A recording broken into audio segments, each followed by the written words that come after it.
Well, hello and good morning to everyone. I am Leonardo McClarty, and I'm president of the Howard County Chamber, and I'd like to welcome you to Coffee and Candidates. And this will be the first of many discussions that we will have with members from the Howard County community that are seeking public office, whether that is Howard County Council, the General Assembly.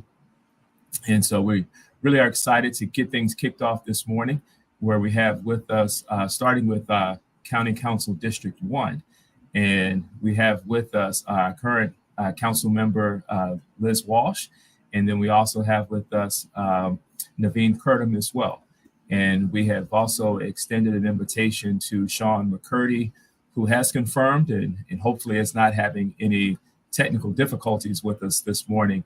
But just a few quick things as we get started. The first is the chamber has extended, as I mentioned, invitations to all candidates, whether that be in this race and in subsequent races as well. The chamber, while at times we will take positions on certain legislative matters, we do not take any positions as it relates to our elected officials in terms of endorsing candidates. And so today's discussion is really about an opportunity to continue to inform our electorate, particularly as it relates to matters of economic development, community development, business, and so forth. And so with that, we're going to get started. And so each of the candidates have been given their instructions as to how things are going to go. And we're going to jump right into things to maximize the time that we have with us. And so we're going to start things out alphabetically. And so and then just switch things up in terms of on each question. But as we get started, I'm going to first allow each person the opportunity to just maybe spend up to a minute just talking a little bit about themselves and ultimately why they're either seeking this office or seeking re-election. And so I'm going to start with our incumbent here, Councilmember Liz Walsh. And so ask if you will go first. Thank you, Leonardo. Good morning. Good early morning for some of us. My name is Liz Walsh. I am the incumbent in Howard County Council's District 1. That's the northeast corner of Howard County. So Ellicott City, most of Ellicott City, most of Elkridge, some of Hanover, and Dorsey Search in Columbia is District 1. I am a Mount Hebron Viking graduate, class of '89. I went to Georgia Tech and got a civil engineering degree, but quickly turned to law. Went to Georgetown Law School and practiced in big law in Baltimore and Washington, D.C. for almost 20 years before turning my attention to public service and particularly local government. Land use is my thing. I live in Old Ellicott City. I see on a daily basis, walking the dog, walking around with the kids, what bad land use decisions do to our most vulnerable places, our most vulnerable business districts. And I tried various ways to get involved as a citizen, as a resident, and I didn't really see relief coming anytime soon, anytime that I thought was going to have an effect that we needed to have. So I ran for office. That was 4 years ago, and I'm running again now for re-election. Thank you. And so next we will turn to Neveen. Good morning. Thank you for having me here today. I'm delighted to be running for council in District 1. I live in Ellicott City as well with my 3 sons. I have a high schooler, soon to be, and middle schooler and elementary schooler. And I am also a small business owner here in Howard County. I've owned my own business for the last almost 14 years. And prior to that, I was a prosecutor in Prince George's County. I grew up in Prince George's County in Beltsville, Maryland. And I then attended the University of Maryland, College Park, where I majored in government and politics and double majored in criminology and criminal justice. I then attended the University of Baltimore School of Law. I quickly learned that from a very young age, I love public service and giving back to my community. I've always been very active. For the last 4 years prior to me running for office, served on the Howard County Board of Appeals, which I have also chaired. I have also chaired the Howard County Commission for Women. I have also served on several state boards and commissions, with Governor Hogan. And what made me run for office is that, during the pandemic especially, I saw that while people were suffering, I really wanted to reach out and serve my community. Thank you. Thank you. And so with that, we will stick with Neveen and go into our first formal question, which is if you would share your vision for fostering an economic environment that leads to job creation and private investment. Well, as I just was mentioning, I am a small business owner myself. I recognize the pressures that our business communities are under right now. I have met with a lot of our restaurant owners, our hospitality teams, and quite frankly, we're in pandemic recovery right now. We need to continue to build the infrastructure to make sure that we continue to attract businesses here to Howard County. And we need to still take care of our business owners here that are still struggling.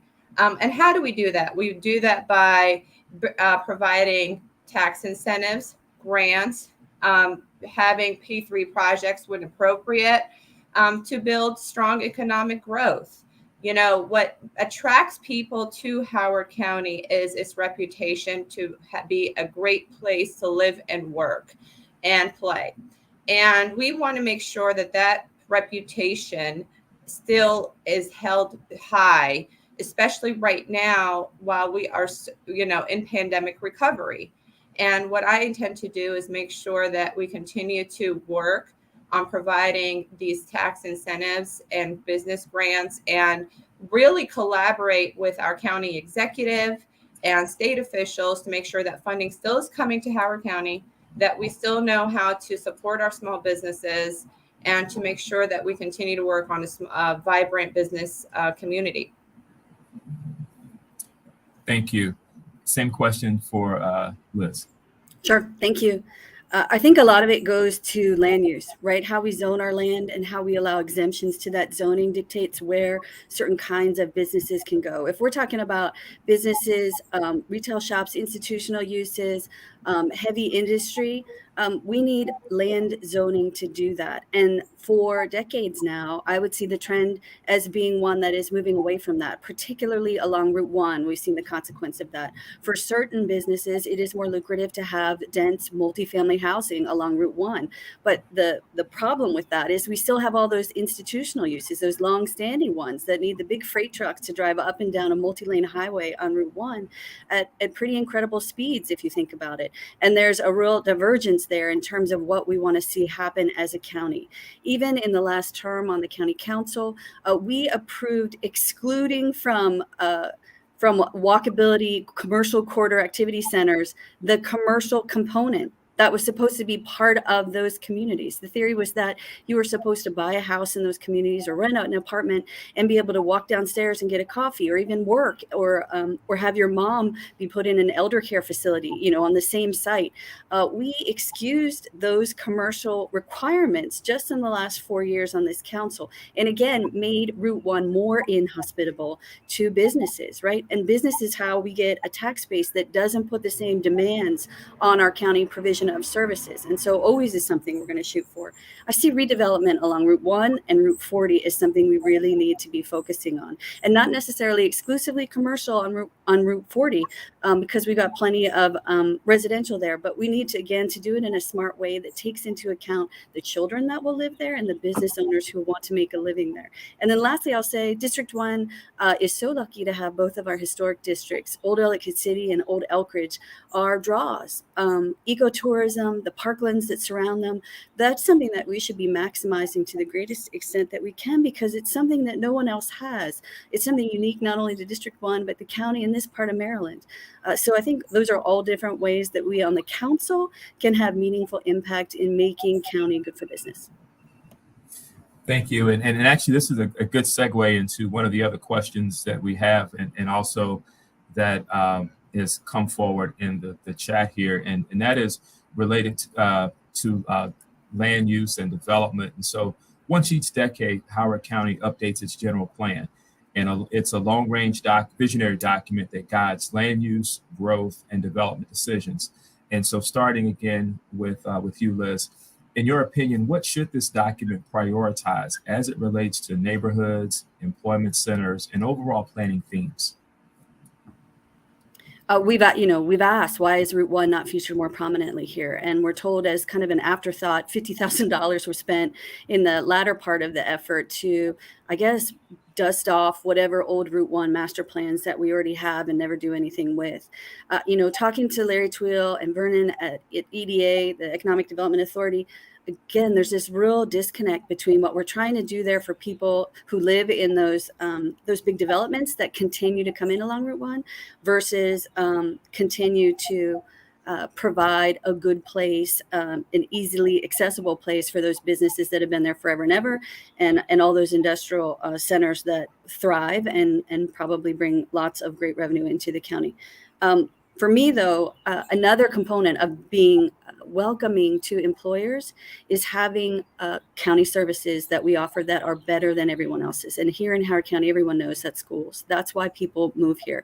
So when an employer knows that we have good schools, great schools, and an employer knows that we have great public transportation, whether that's on a bus or on public walkways and bikeways that people can get around in, and green space, right? Over and over again, I hear that the second thing that brings people into this county is green space, our park space, our place where people can gather, especially after the pandemic. We need to center those kinds of things in planning. If the government does a good job at planning the public goods, then I firmly believe the private investment will follow. Thank you. Neveen, same question. Well, I think, it's no secret. I have been very vocal about my displeasure in what has not occurred in the last 4 years. Respectfully, Ms. Walsh sat before everyone 4 years ago and promised to work on the Route 1 corridor, promised to deliver on results here for District 1. And that has not happened in the last 4 years. Right now, what I see for at least the next coming years is that someone who's going to be a fierce advocate and actually get things done for our community.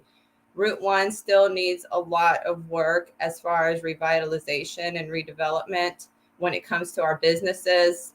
There are areas that I have door knocked on, and homeowners would say to me, Neveen, we don't have a grocery store. We have to go to Ellicott City or Columbia to go grocery shopping.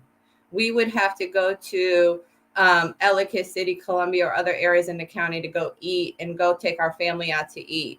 This is a continuing problem that we still have in District 1. I have personally followed the promises that were made 4 years ago and that were not delivered on. What I envision as far as the future is a community that is all inclusive, that will attract everyone to District 1. And what do I mean by that? The cost of living in District 1 continues to increase. Right now, you see gas prices, home prices, everything is becoming unaffordable to live here.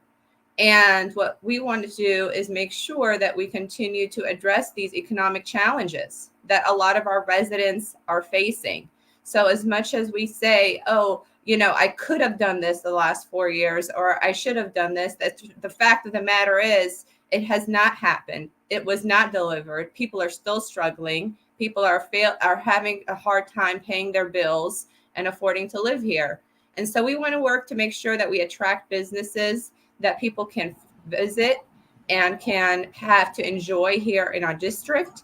And we want to make sure that everyone feels welcome. That I've heard a lot of people say, I don't know if District 1 is going to be welcoming to me. And that's a problem. We want to make sure we create an environment that we are serving all of the needs of the people. Thank you. You're welcome. And so we're going to stay on this theme of land use. And so before we were talking, in a general sense, obviously about the general plan and so forth, but also tied to that as well is that of zoning. And so because we also will have to go through the rewriting of zoning and land use regulations that are also going to impact the county. And so talk about how prepared you are to address, the many issues that will confront you in this process. Also share in the same context, just maybe your overall thoughts as it relates to zoning, land use philosophy, and what are some of the top issues in this process as you see it. And so Neveen, we'll start with you first and then go back to Liz.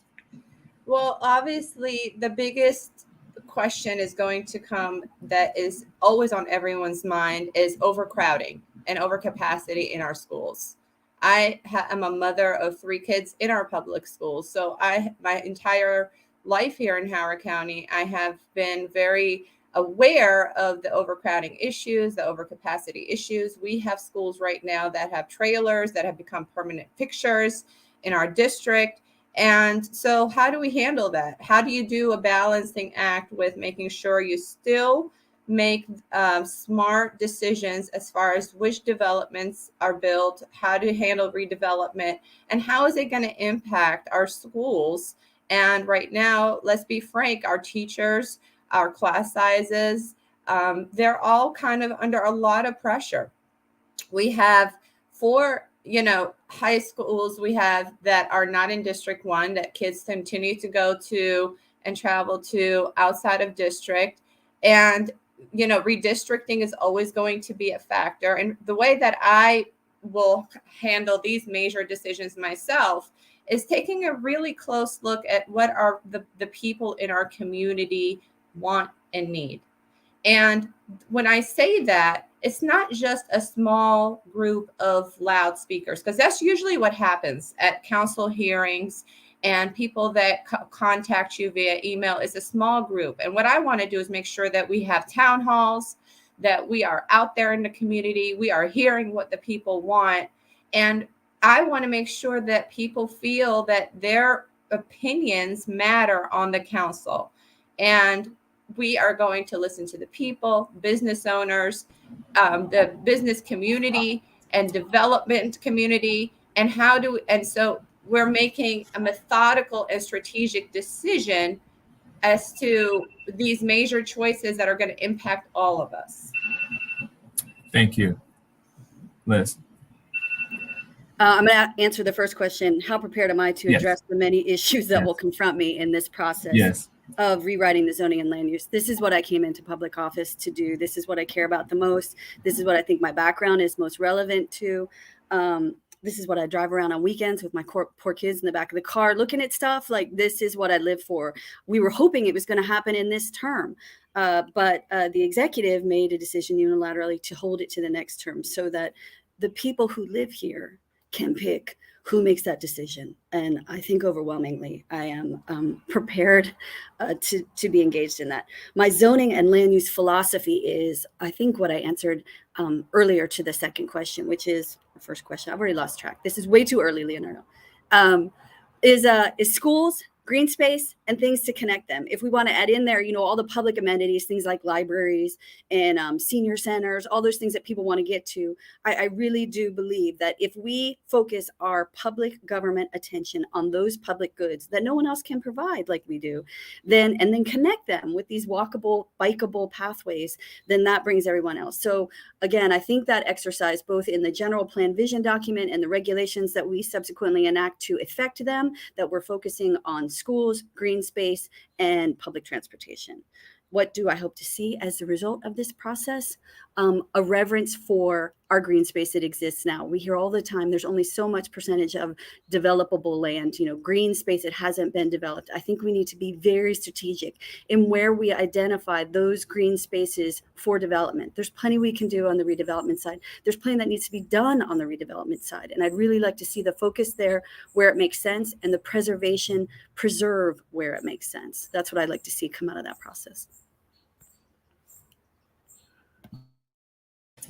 Thank you. And so we're going to stay here a little bit but start shifting a little bit towards education and some other areas. But certainly you can't talk about land use and development and not talk about APFO. That's for those of you that may not know some of the acronyms. That's the Adequate Public Facilities Ordinance. And so the APFO process is normally to adopt charts each year in June or July. But this year we have a new high school that is going to be forthcoming. And so that's going to somewhat obviously disrupt the process, if you will, as we're going to go through a redistricting to reallocate students and so forth. And so ultimately, that may subsequently change some of the current charts. And so the process that's outlined, currently with community input will delay the decision by the Board of Ed until possibly at least December. Certainly it could be sooner. But, and the fact that as we're talking now, we'll have new council. And so this question, starting with Liz first, and that is, would you support revisiting the open-closed chart as soon as the redistricting plan for 2023 is adopted by the Board of Education, rather than waiting to our customary date, perhaps of July 2023? I would. I think it's a great idea. I think we need to do it. And I asked about this yesterday at a work session that the council had with the Department of Planning and Zoning from county government and schools planning, Tim Rogers and others from Howard County Public Schools.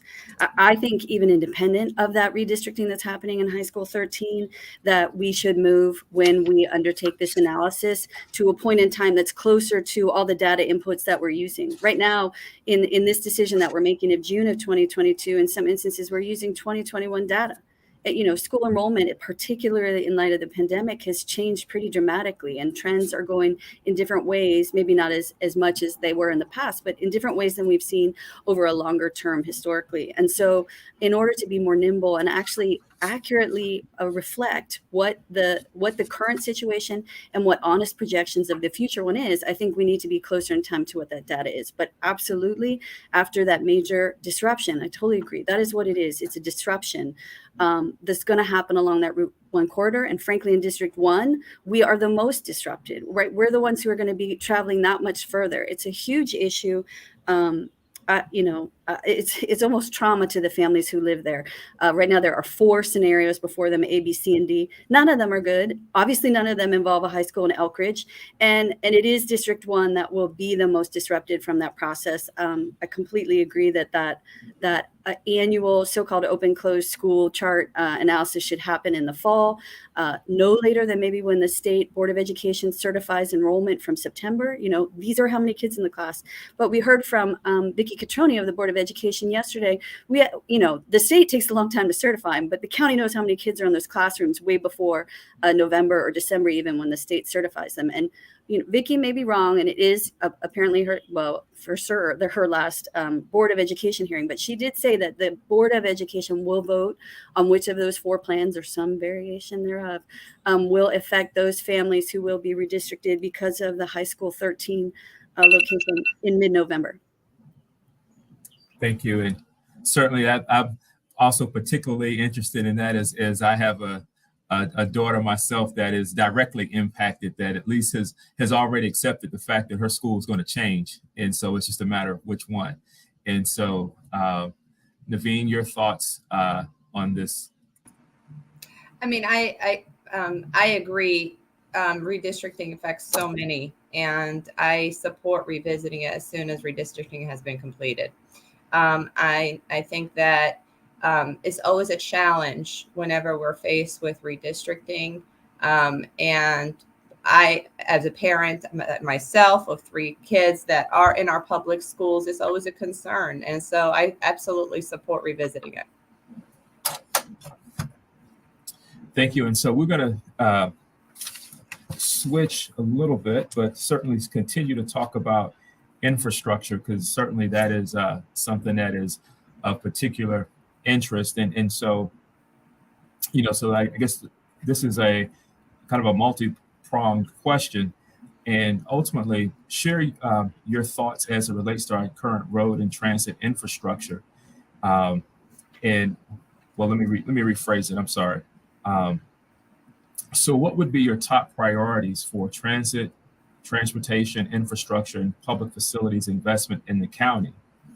And secondly, how would you work with our neighboring counties, state, and federal authorities to address our various deficiencies to secure the resources needed to improve our public facilities? And that would be, I think you start, first, Neveen. Okay. First of all, I will just say I am happy that I think that the county has done a good job with major roads, and I don't think that our roads are inadequate. That being said, I do think our public transportation system is still lacking very much behind, and we need to work on our public transportation.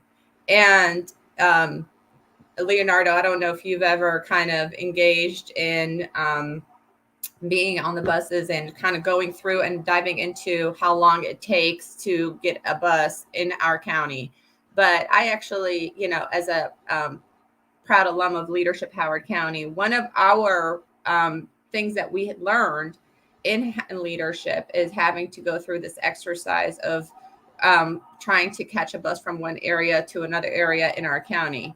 And I will just tell you, it was an eye-opening experience. I myself live in District 1, and I have and I do have a vehicle, but I know a lot of our residents don't. And I know that a lot of our residents need our public transportation to be able to commute around county. And it was sad to see that has not been, that's not accessible. And that is something I really, really want to work on and make sure that we continue to develop. Now, I will say, as I have been door knocking, our district is not, some of our families, some of our community members don't really want buses in our district, which I found very surprising, to be honest. But that being said, this is where someone who's going to be methodical and sound in reasoning is going to have to make those tough decisions. But I very much support making sure that we have adequate public transportation so that our families can have access to getting around county, which we don't. And as far as, working with the state, we absolutely need to continue to work with our state officials to make sure that we continue to resurface and widen the roads as appropriate. And so being collaborative and making sure that you're on top of things and speaking with the right people to make sure that, things aren't falling through the crack is what I intend to do. As far as working with other county, am I done, Leonardo? I can't hear you, Leonardo. I can't hear you.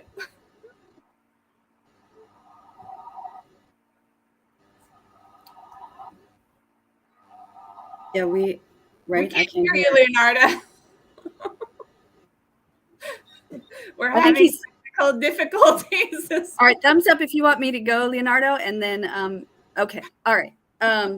So I would say my top priorities for transit maybe are three. One is I accept the fact that we are a suburban commuting community, and in order to get people out of their cars and to the work centers where they are employed, I think we need to look really strongly and in the near term at like a bus rapid transit lane along Route 29 that get people down to at least Silver Spring where they can get on the metro or all the way, closer into the city. And we need to cooperate with all the jurisdictions between us and where that endpoint on that bus route would be to get there. And Montgomery County particularly, I think, has been really aggressive in advancing those kinds of programs, but we just can't seem to get off the ground. That's number one. Number two, I would say is our local, our RTA, the bus routes. I think they should be free to users, at least to students and seniors, to get ridership up. Because what we always hear is no one's on the buses, and why are we going to spend money on them? Because that's how we get people out of their cars, and that's how we stop paying for more pavement, right? The one thing I don't want to see is widened roads and more asphalt and new roads. Like, what are we doing? This is not, I don't think, what we should be doing in this day and age. And so then that gets me to my third point, which is, I think, the third time I've raised this now this morning, is the walkability and the bikeability. And we can do that in partnership with local jurisdictions and with state agencies as well, right? One of the things that we, every time I meet with Bruce Gartner, the Office of Transportation Administrator, I ask, where is my pedestrian bridge across Patapsco in Old Ellicott City that would link Baltimore County, Owella to Old Ellicott City, right? What a draw. What a draw to the people who live there. What a draw to the people who want to come and visit and then go further up and down the Old National Road. We need that. And the crazy part is as long as that's been on the books, because Cordy Watson started that train way before I was ever in place, is the Elkridge side is going to get that bridge. Because then I would say, hey, why not two? If you're going to build one bridge on the Patapsco River, why don't you build two? Build the same bridge, just in two different locations. The Elkridge Bridge is actually going to get built first. And that's because there's all kinds of awesome collaboration going on the Baltimore County side of our county, going over to where the Guinness Brewery is, up through those parks, all the way to Baltimore City downtown where the Patapsco River jumps out into the harbor. That's amazing partnership, and that's really getting stuff done. I see DNR actually being a real leader in finding ways to move people in non-traditional ways, totally outside of the usually dangerous situation that would be alongside a road, but through parklands. So we're seeing that even in Sylvan Lane and Old Ellicott City. They're expanding these pathways and connecting them to the roads that are there now, so that all of a sudden there are different routes and pathways that people can take to get to real business centers, to real places of leisure, spend some time, spend some money. I think that's what we should be focusing on. And I'm sure both at the state level and in our neighboring jurisdictions, we have lots of good ideas and lots of opportunity to partner. Thank you. Can you hear me okay? Okay. So we're going to next move to talking about the overall business environment in Howard County. And so certainly economic development and investment are predicated on regulatory predictability, whereby the rules of engagement are set and understood by all seeking to do business in a jurisdiction. Howard County has historically been praised for its predictable business environment. Private sector public opinion has waned recently due to the enactment of legislation that differs from the state and surrounding counties. Do you feel these sentiments are warranted? How and why? And we'll start with you, Liz. Okay, thanks. I tried to read the code here, Leonardo, and I think, maybe AFO, but that's another question, so I'm not going to get into that. I think this has to do maybe with minimum wage, right? And the bag tax, the plastic bag tax or fee that was enacted by this council, the five of us that are on there now. And I do appreciate the opportunity to speak about them. I mean, we cannot be static, right? I understand that an old regime may be more favorable, but that doesn't mean that a new regime can be worked with and isn't beneficial to everyone and doesn't perhaps draw more customers to your place of business. We heard particularly the business district concerns as we raised both of those issues in the legislative session. And in both cases, particularly in the minimum wage, extensive amendments were proposed to that legislation as originally proposed and supported, even by people like me who would probably take a way more aggressive position on minimum wage than you would want me to. I heard, particularly on Main Street, that the concerns that these are longstanding state level exemptions that exist there for a reason, and were you to take them away in this kind of time frame, I'm not going to be able to adapt, and I worry about my viability in the very near term and long term. So our door is always open. We take those meetings, Leonardo, we take those meetings that you call for every time. And we take them with the business owners individually if they ask for them. But there will probably always be disconnects between what a Democratic elected representative stands for and will support, and what a staunch, perhaps more conservative business community would like to see and continue to benefit from. So I appreciate that those aren't always 100% aligned, but always I will listen to those concerns and try and address them as effectively as I can, even when it goes against my own personal feelings on a particular subject. Thank you. Neveen?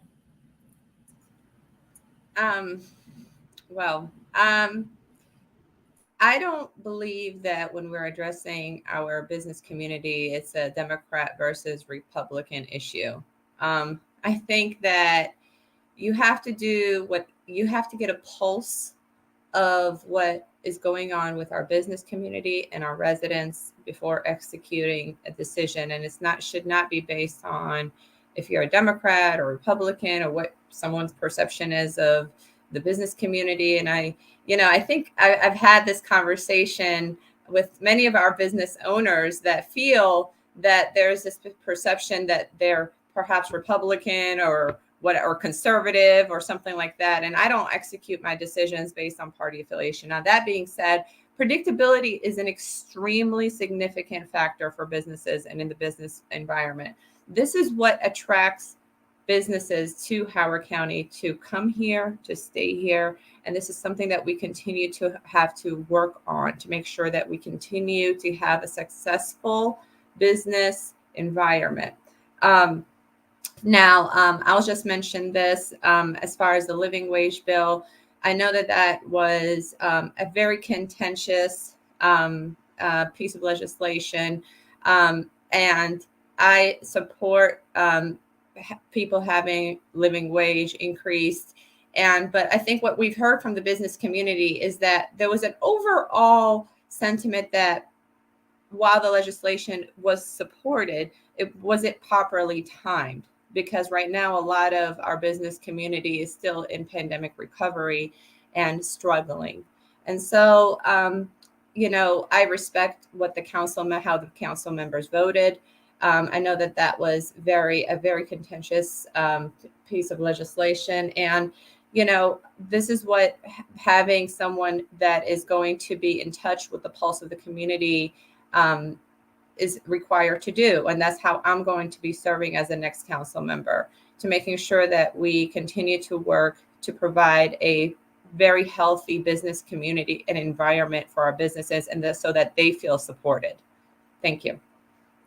Thank you. And so for those watching, we have got just two more questions that we'll ask this morning. And so this next one pertains to budget and fiscal prudence. And so the fiscal year 23 spending affordability report stated that Howard County showed improved revenues during the COVID-19 pandemic. However, this performance was not sustainable due to temporary factors such as an extraordinary contribution of federal stimulus funding, strong performances by the stock and real estate markets. The report added that quote, such above historical average growth during a time of unprecedented fiscal uncertainty, overwhelming health and safety challenges, and massive job loss is counterintuitive and not a reflection of sustainable economic fundamentals, especially as local employment remains well below the pre-pandemic level. Considering this statement, what do you see as the biggest challenge for the county budget, and how do you plan to address these fiscal constraints? And so we'll start with you, Neveen. So we all know that we received a massive amount of federal and state funds during the pandemic. And the problem now is that much of this money that was only given was reserved for pandemic related expenses or impacts is now depleted.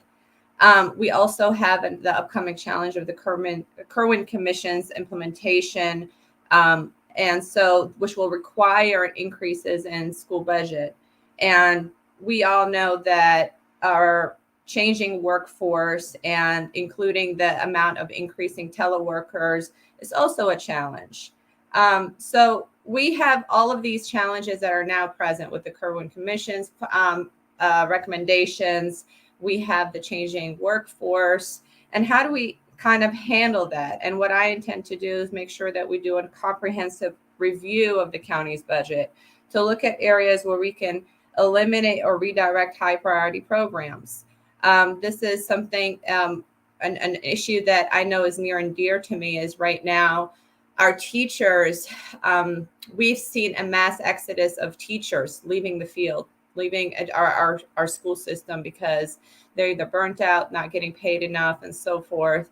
And we want to make sure that our teachers feel supported, and our school system continues to receive the proper funding to maintain its operations.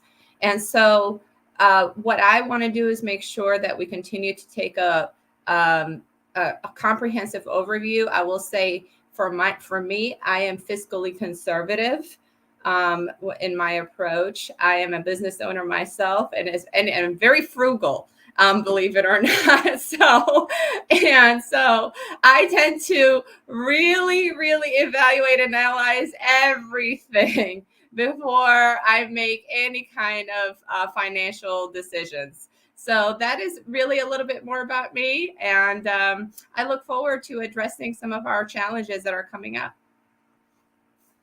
Thank you. And Liz? Thanks. What I see as the biggest challenge for our county budgeting right now is just what we talked about before, predictability, right? We have no idea what's going to happen next. And the conversations that we've had, the council has had with Holly's son in finance and budget is everyone got it wrong, right? We don't know what employment's going to look like. We don't know what inflation's going to do. And so we have to be conservative as we project that, and we have. And what that has resulted in is these huge windfalls in the budget, right? We're not spending $100 million or more in an annual budget because we don't think it's going to be there, and then it shows up.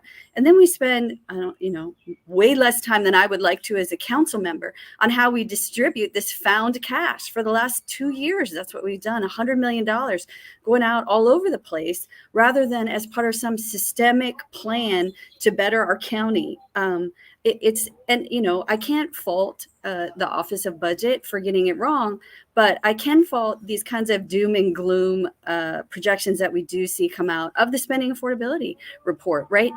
Property taxes is what drives our revenue by far, and different from other jurisdictions that rely on income tax. It's property tax. And right now, those properties values continue to go up, escalate even.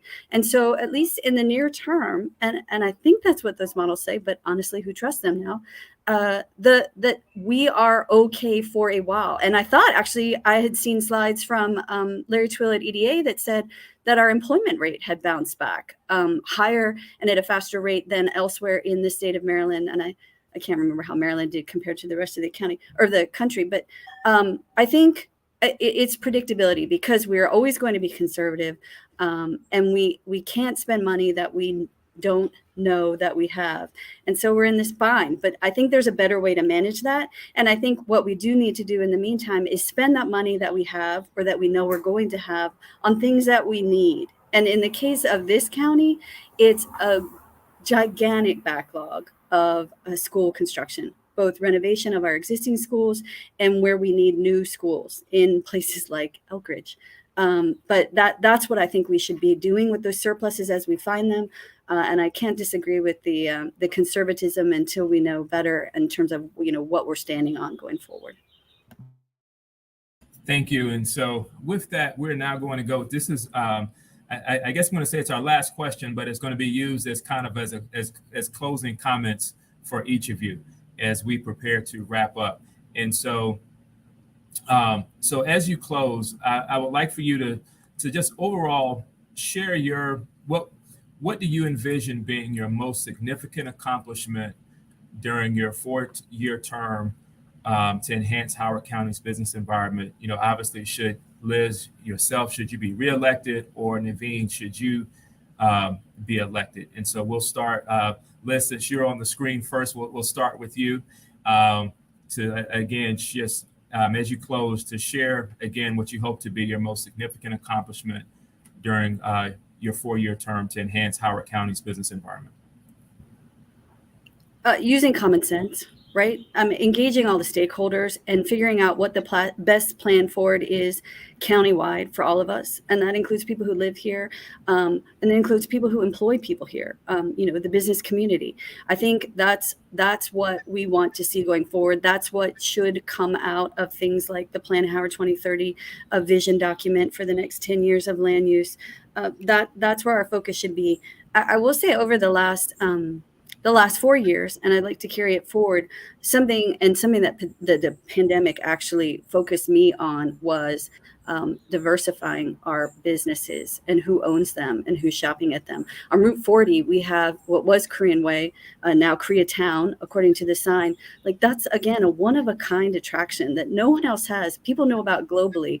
And when the pandemic started and EDA started reporting on who was benefiting from the federal and the state pandemic relief programs, particularly the businesses, there were all kinds of new categories of businesses that we didn't typically see in those charts that Larry brings to us. Women-owned Asian owned, Black owned, everyone who lives here and everyone who has a business here was benefiting from those programs in a way that our traditional programs, I didn't think were reaching them. And so we have, we put into the budget this year, actually, a reporting requirement that says, hey, Larry, even when all the pandemic relief is run out, we need to hear more about how on a year by year, ordinary course basis, we are making sure that everyone in our community, that all of our businesses are benefiting from all kinds of these wonderful programs that you administer as an economic development authority, because we want to see those faces thriving just like all the other faces that have for forever and ever. So that Korean Way is something that we'll be focusing on as part of what we hope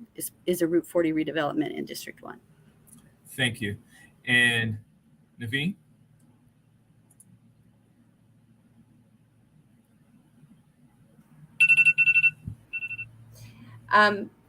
As the next council member, one of the biggest priorities that I want to tackle and actually get done is revitalizing the Route 1 corridor. Every politician gets in front of you guys every 4 years and says the same thing. I'm going to take this on and I'm going to get things done, and it doesn't happen.